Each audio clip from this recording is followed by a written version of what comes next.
E aí pessoal, tudo bem com vocês? Esse é mais um vídeo do canal História Contada e hoje nós iremos entender o que é socialismo e comunismo e quais são as suas diferenças. Antes de começar, nós precisamos entender o que é uma ideologia política. Então vamos lá. De uma forma bem resumida e exemplificada, pessoal, ideologia política é um conjunto de ideias e pensamentos que estão ligados diretamente com a política. Essas ideias e pensamentos podem ser sobre política, sociedade, economia, religião e alguns outros fatores. Por exemplo, o fascismo é uma ideologia política porque reúne diversas ideias e pensamentos sobre política, economia e sociedade que dizem que o Estado deve ser forte, autoritário, imperialista e assim por diante. Então, resumindo, uma ideologia política é um conjunto de ideias e pensamentos que dizem como o Estado ou a sociedade devem ser. E agora que nós entendemos o que é uma ideologia política, vamos entender o que é socialismo e o que é comunismo.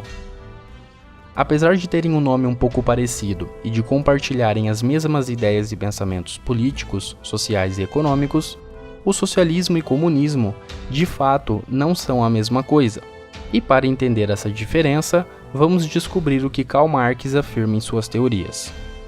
Segundo a teoria marxista, socialismo é como uma etapa, é um processo para você chegar até o comunismo. E para entender o que Marx quer dizer, eu vou dar alguns exemplos para vocês.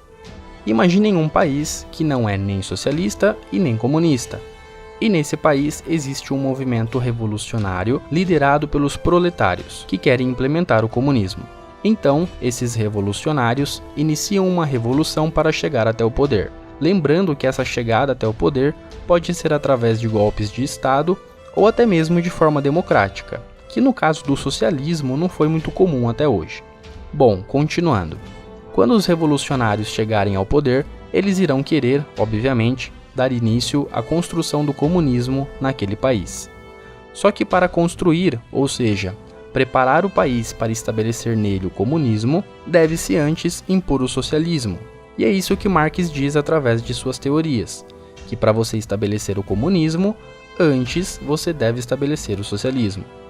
Então, o socialismo é um processo de transição que fica entre o fim do capitalismo e o início ou a implementação do comunismo.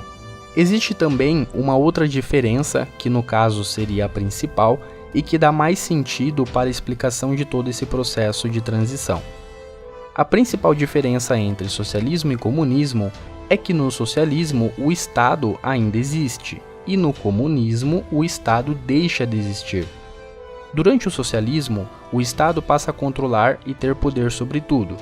O capitalismo começa a ser extinto e as propriedades privadas e meios de produção passam a pertencer ao Estado. Quando isso tudo acontecer, o comunismo poderá finalmente ser alcançado, e como nessa ideologia política o Estado não existe, quando o comunismo for estabelecido, o Estado será extinto, e de acordo com as teorias de Marx, todos os seus bens serão distribuídos entre a sociedade. E é só isso, pessoal. Socialismo e comunismo são ideologias políticas que compartilham os mesmos interesses, mas não são a mesma coisa, porque no socialismo o Estado ainda existe, e no comunismo não. Bom, espero que vocês tenham gostado desse vídeo. Se você gostou, não se esqueça de deixar um like para ajudar no crescimento do canal. O meu muito obrigado e até mais!